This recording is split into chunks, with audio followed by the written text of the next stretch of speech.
All right, here is Mr. Little's Noisy Fire Engine by Richard Fowler.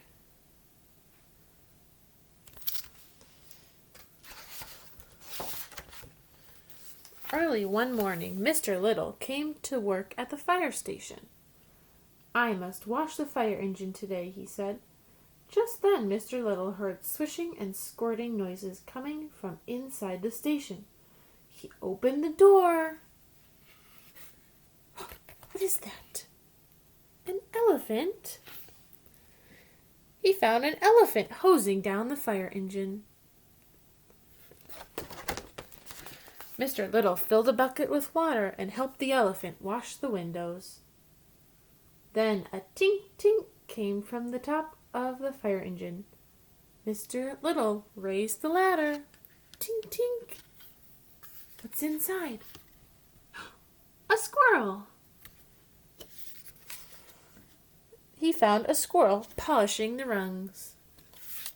So he has an elephant and a squirrel helping him clean the fire engine. Next, Mr. Little heard a thump, thump, thump coming from one side of the fire engine. He looked inside the pump control locker and found a rabbit checking the dials. Now the rabbit's helping them out too. Just then, a loud wee-oo, wee-oo, wee-oo sounded through the station. Someone had set off the siren. Mr. Little ran to the front of the fire engine and opened the cab door. What is it? Just testing, laughed a mockingbird. Suddenly, Mr. Little heard some strange crackling and snapping sounds. "Where's that noise coming from?" he shouted. "Over here," snorted the elephant. "Look behind me." Let's look behind the elephant. There's a fire in the fire station. Uh-oh.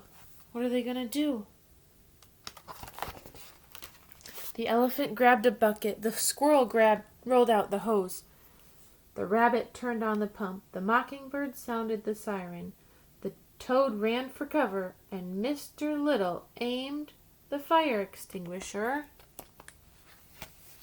right towards the smoke and the fire. Then with a swish, a squirt, a tink tink, a thump, a slosh, a splash, a wee-oo, a crackle, a snap, and a very loud whoosh, they all put the fire out. That's the end of Mr. Little's Noisy Fire Engine.